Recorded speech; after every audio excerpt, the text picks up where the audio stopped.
This is an area of the travelling stock route. In spite of the name, this part of the route is a fair way away from water, and because this grass here is really several years old, it's got virtually no nutritive value. Unless you supplemented livestock with a lot of protein, they'd probably starve to death on this sort of feed. Looking around, you might think this is quite a good example of a white box woodland.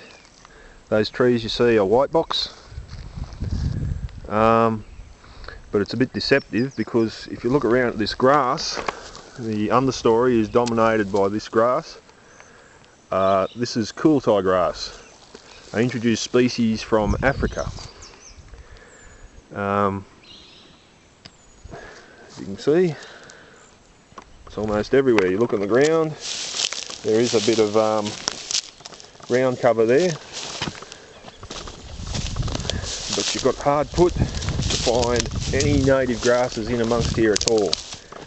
This is an area of land that hasn't been heavily grazed, it hasn't been fertilised, and apparently this is what we should be doing to manage our land, to protect our native white box woodlands.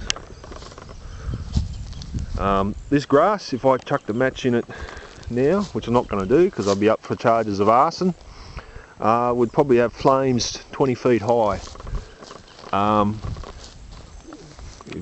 Any marsupials or birds would get away, marsupials or lizards in the hollows of those trees, are probably going to get burned alive. So I hardly think that's good environmental management.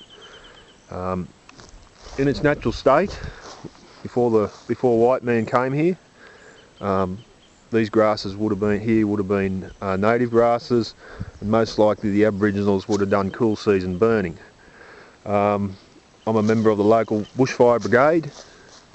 We're not allowed, we haven't had permission to burn this in the cool season because of a burn off in another area near a road caused an accident due to the smoke, so we can't get permission to burn this. So what's going to eventually happen is one hot summer, for one reason or another, this is going to catch fire and it's going to burn hot, and it's going to damage a lot of the natural species here.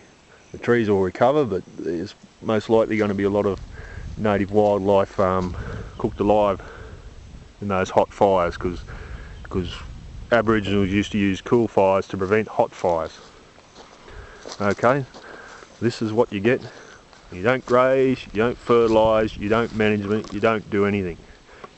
And although we have a RLPP board and the Shire Council is supposed to control weeds in these areas, any investigation into this stock route area, you'll find quite a lot of weeds.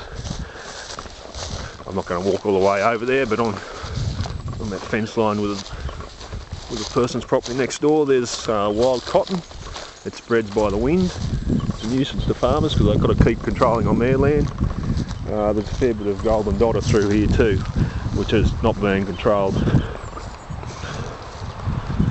Over the fence, the fella here, he's set stocking his place most of the time. It's been fertilised.